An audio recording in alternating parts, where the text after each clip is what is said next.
And welcome back. In Your Health Matters this morning, we're kicking off our series of February being National Women's Heart Health Month. This morning, I'm introducing you to a heart attack survivor and how she's encouraging other women to be proactive against heart disease.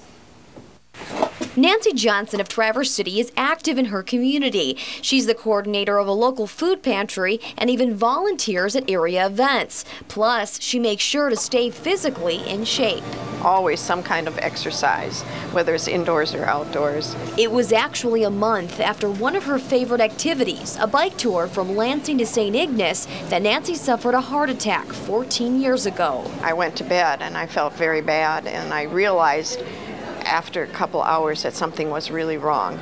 And so we called an ambulance, and to the best of everybody's knowledge, I had the actual heart attack from in between the getting out of the ambulance and going into the hospital.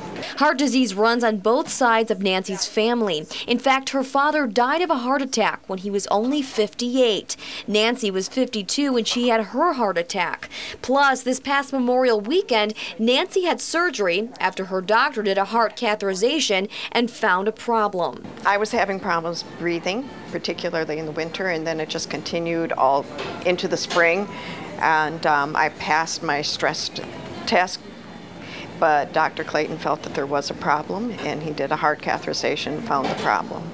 Now Nancy comes here to Munson's cardiac rehab 2 days a week and also does water aerobics to stay physically active. Exercise and some Mary McManamy is the coordinator of Munson's cardiac rehab. She says women as young as 20 years old should get screened at least once a year to know their risk factors, especially since women's symptoms are so vague. They may have the classic chest discomfort, but they may have more atypical symptoms such as extreme fatigue, shortness of breath, nausea, activity intolerance, and they don't realize that it's their heart. The Munson heart-to-heart screenings take about 1 hour, and results are immediate. Women meet one-on-one with one of our cardiac rehab staff, and it's very comprehensive, where we get all the numbers, they get their results right then and there, and they get an action plan and education on what they can do to reduce their risk of a cardiac event. McManamy says with heart disease being the #1 killer of women,